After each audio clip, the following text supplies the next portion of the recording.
Thanks, Maggie. The defense attorney for accused Boston Marathon bomber Dzhokhar Tsarnaev admitted it was him during the first day of his trial on Wednesday. Judy Clark defended Tsarnaev by putting the blame on Dzhokhar's older brother Tamerlan, who Clark says recruited Dzhokhar to join him in the attacks.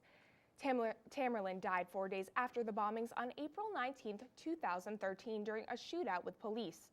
Dzhokhar Tsarnaev's lawyers have indicated their focus is to prevent him from receiving the death penalty. And the U.S. Supreme Court met Wednesday morning to begin voting on the future of Obama's Affordable Health Care Act. The law passed by Congress currently allows subsidies for lower and middle income people in exchanges established by the states. Because only 16 states have actually established exchanges, but millions in all 50 states are receiving subsidies, lawyer Michael Calvin is challenging the act. If the Supreme Court rules against the Obama administration, more than 5 million people will no longer be eligible for the healthcare subsidies. And the Department of Justice announced on Wednesday that they will not charge police officer Darren Wilson for the death of Michael Brown. The criminal report says there is no reliable evidence to disprove that Wilson feared for his safety when he fatally shot the 18-year-old last August.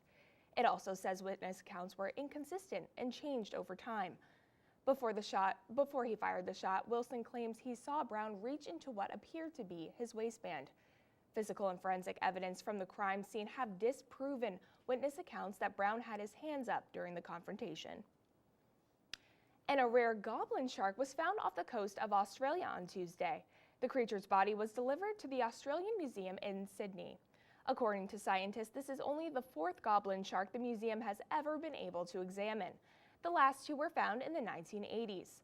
The sharks, nicknamed aliens of the deep, have a long snout and prickly teeth they use to spear small fish and crabs.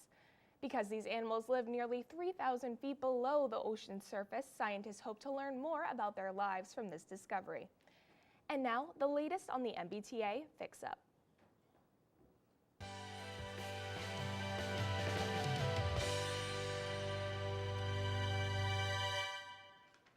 According to MBTA officials, Boston's public transportation system needs $6.7 billion to be fully repaired.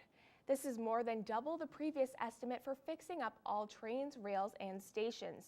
This figure was announced on Tuesday, a day before Governor Charlie Baker's $190 million MBTA rescue plan was announced.